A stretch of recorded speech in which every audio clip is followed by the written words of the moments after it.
Atención. Cargando programación. Códigos secretos iniciando. Evasión al nuevo orden mundial activado. Crisis económica activado.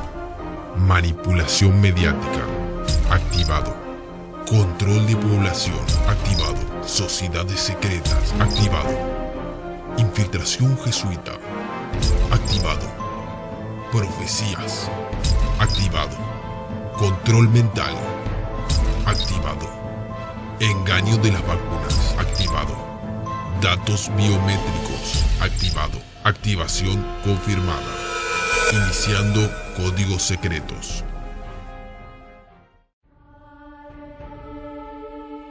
Los Estados Unidos se encuentran viviendo momentos peligrosísimos, posiblemente los más peligrosos de su historia.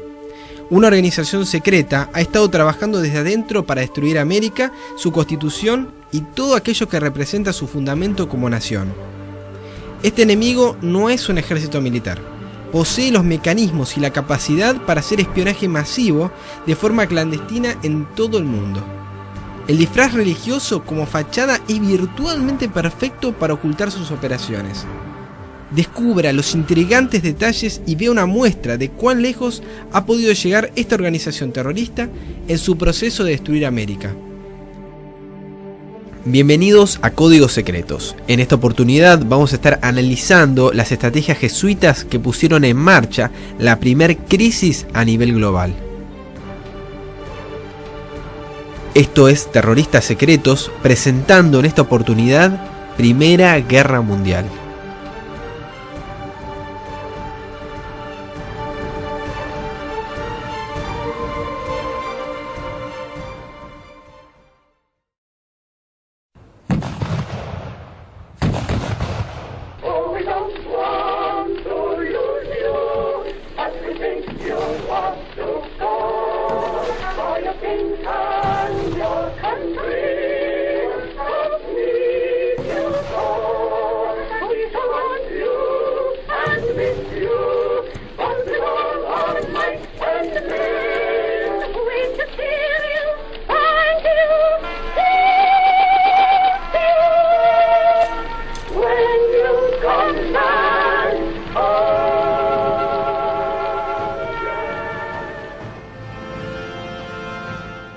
El heredero al trono de Austria-Hungría, el archiduque Francis Ferdinand y su esposa estaban en Sarajevo el 26 de junio de 1914.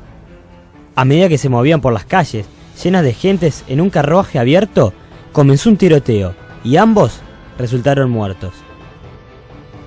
La gente de Sarajevo estaba en su mayoría compuesta por serbios, y sus preferencias religiosas eran las de cristianos ortodoxos. Desde 1504, la Iglesia Católica ha estado en guerra contra los cristianos ortodoxos. 50 años antes del asesinato, los croatas, quienes eran fervientes católicos, empezaron a manifestar abiertamente su odio hacia los serbios, rivales netos de Roma y quienes debían ser asesinados. El Papa Pío X, en su odio por los cristianos ortodoxos, continuamente incitaba al emperador Francis Joseph de Austria-Hungría a eliminar a los serbios. Después de lo que sucedió en Sarajevo el 26 de julio de 1914, el barón Ritter, un representante de Bavaria al Vaticano, le escribió a su gobierno: el Papa aprueba el trato terrible que se le está dando a Serbia. Él no tiene muy buena opinión de los ejércitos de Rusia y de Francia, en el caso de la guerra con Alemania. El cardenal, secretario de Estado, no veía que Austria pudiese hacer guerra si no decidiese hacerlo en ese momento. Allí, en sus colores reales, estaba el vicario de Cristo, el gentil apóstol de la paz, el santo pontífice, cuyos autores piadosos parecían haber muerto de tristeza al ver el surgimiento de la guerra: Edmund Paris. Debe decirse específicamente que en el año 1914, la Iglesia Católica Romana comenzó una serie de guerras diabólicas. Entonces el tributo de sangre que siempre ha logrado realizar comenzó a convertirse en un torrente real.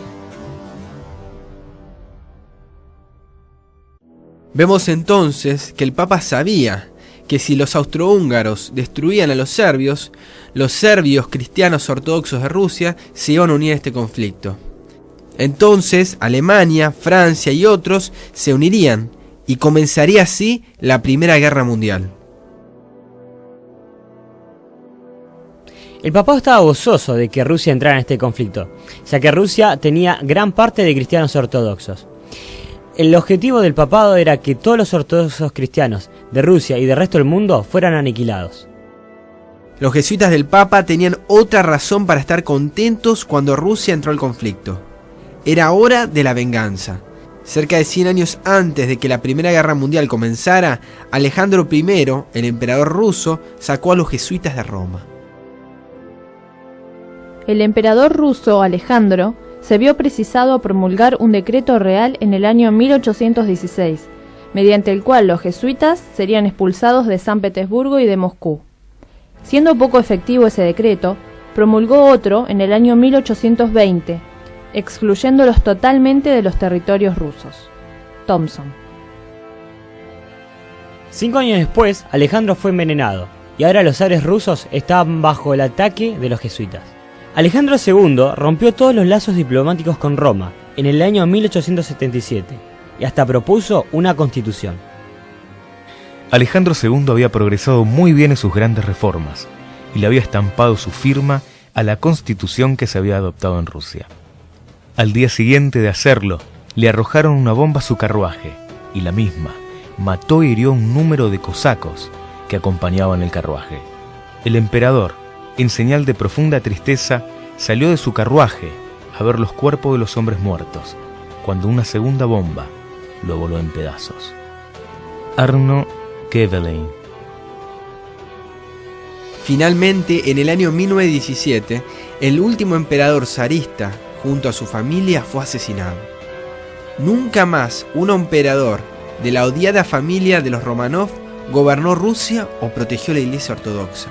El tiempo de la venganza había llegado. La derrota del sistema de los zares trajo como consecuencia inevitable la derrota de la Iglesia Ortodoxa. Para el Vaticano, quien le había declarado la guerra a la Iglesia Ortodoxa desde el siglo XI, la caída de su rival milenario era demasiado buena para ser cierta. Abro Manhattan. ¿Quién ayudó y financió a los revolucionarios en su apoderamiento de Rusia?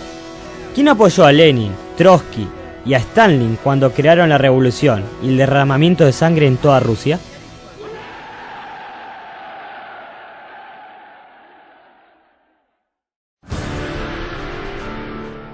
Los instrumentos de esta nueva alianza entre los soviéticos y el Vaticano eran los jesuitas, descritos como los enemigos hereditarios de la Iglesia Ortodoxa. Se había informado que había un gran número de representantes de la orden jesuita en Moscú durante la revolución. James Sadko. Entre las 1.766.188 víctimas hasta el comienzo de 1922, números obtenidos de los documentos soviéticos, casi 5.000 eran sacerdotes, monjas, maestros. De la Iglesia Ortodoxa, alrededor de 100.000 luteranos desaparecieron. Villas completas fueron destruidas. Miles de iglesias de diferentes denominaciones fueron demolidas y el trabajo de destrucción continúa. Arno Kevelein. Los que auspiciaban económicamente a los jesuitas en las revoluciones se encontraban en América. William Franklin Sands, el director del Banco de Reserva de New York, había contribuido con $1 millón a los bolcheviques. Anthony Sutton. Yakov Schiff era el principal jesuita en América y se le había encargado apoderarse del sistema bancario de América y establecer la Reserva Federal. Jacob Schiff llegó a América al final del siglo XVIII bajo las órdenes de los Rothschild de tomar control del sistema bancario americano. Para fines del siglo, en el año 1900, Schiff tenía el control de la fraternidad de banqueros completa en Wall Street. Myron Fagan. Ya que Schiff tenía el control del Banco de la Reserva Federal, tenía en sus manos una fuente de dinero inmensa para financiar la Revolución Rusa.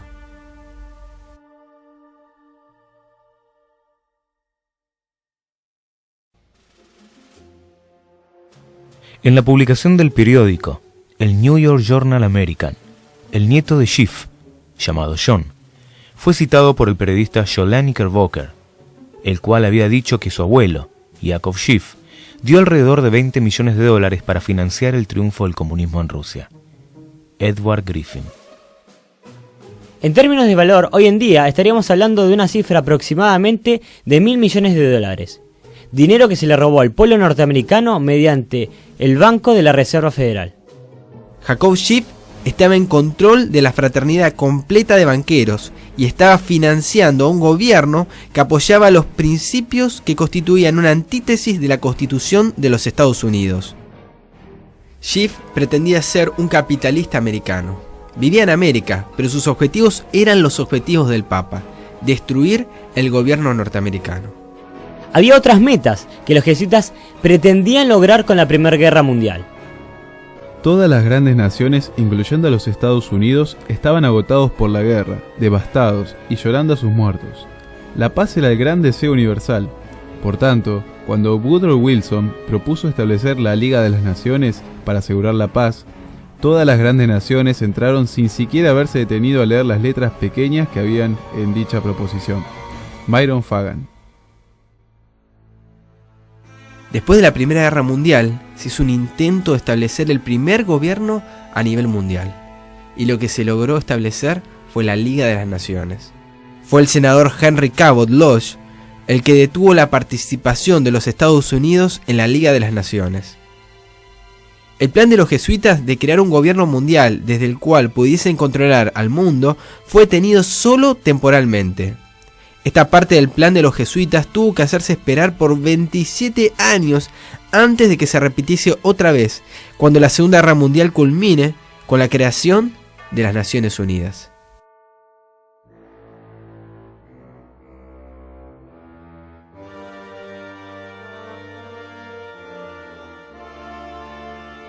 Antes de examinar cualquier otra razón por la cual el papado se deleitara en la Primera Guerra Mundial, deberíamos mirar un poco al presidente Woodrow Wilson. Wilson era controlado y dominado por el coronel Edward Mandell House. Wilson dijo: El señor House es mi segunda personalidad, mi ser independiente. Sus pensamientos y los míos son uno solo. Charles Seymour. Durante 7 largos años, el coronel House era el otro yo del presidente Woodrow Wilson. Fue House quien hizo la selección del gabinete, formuló las primeras políticas de la administración y prácticamente dirigió los asuntos de los Estados Unidos con el extranjero. Teníamos, en vez de un presidente, 2. Un superembajador hablaba con los emperadores y los reyes como iguales suyos. Él era el generalísimo de la administración, George Viereck. Viereck dice en las páginas 106 a la 108 que mientras Wilson estaba corriendo como candidato a la reelección en el año 1916 bajo la plataforma de haberlos mantenido al margen de la guerra, House estaba negociando un acuerdo entre Inglaterra y Francia en nombre de Wilson, mediante el cual América entraría en guerra justo después de las elecciones. House estaba íntimamente relacionado con los centros de poder económicos de Europa. House había dejado de relacionarse con Morgan y las familias banqueras de Europa. Edward Griffin. Edward Mandell House controlaba completamente al presidente Wilson. House era un jesuita que cumplía al pie de la letra los deseos de la orden. Él utilizó a Wilson como una marioneta para crear la Liga de las Naciones para los jesuitas. Wilson era solo una herramienta de los jesuitas para lograr sus propósitos. Otra razón para que surgiera la Primera Guerra Mundial era para vengarse de Alemania por su gran oposición al papado y a los jesuitas entre los años 1860 y 1870. Alemania era el lugar de nacimiento de los tan odiados luteranos. 2 veces durante esta época, el cónsul Otto von Bismarck dirigió a Alemania, conocida como Prusia, a obtener victorias militares sobre los países controlados por los jesuitas. Austria en 1866 y Francia en 1870. Bismarck prohibió además la orden de los jesuitas mediante una ley llamada Kulturkampf en 1862. Estos crímenes contra Roma y contra los jesuitas debían ser vengados. Miles de alemanes fueron asesinados en el baño de sangre de lo que fue la Primera Guerra Mundial. Alemania fue el país más afectado al final de la guerra. Las naciones victoriosas de Europa usaron el Tratado de Versalles para hacer que Alemania financiara la guerra.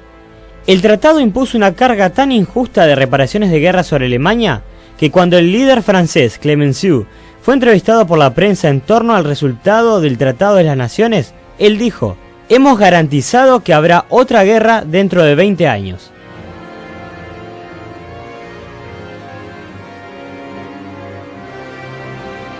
Los alemanes estuvieron de acuerdo con los términos porque estaban débiles y derrotados, pero ellos reconstruyeron su país e hicieron pagarles a sus enemigos los costos ocurridos de la Primera Guerra Mundial.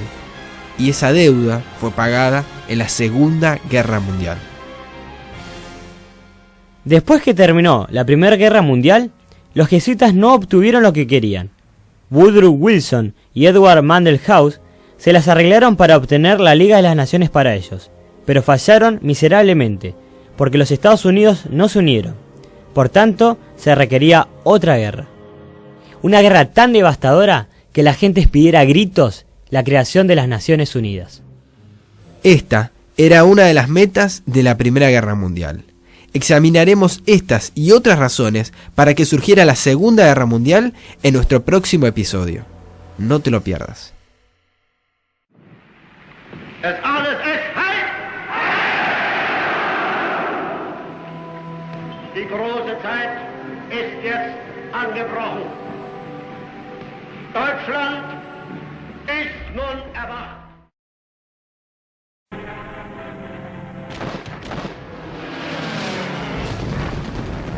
In the Pacific, in mortal combat against a fanatic foe, the Kamikaze Corps, the Japanese pilots who rode the divine wind to certain suicide and possible devastation of our ships.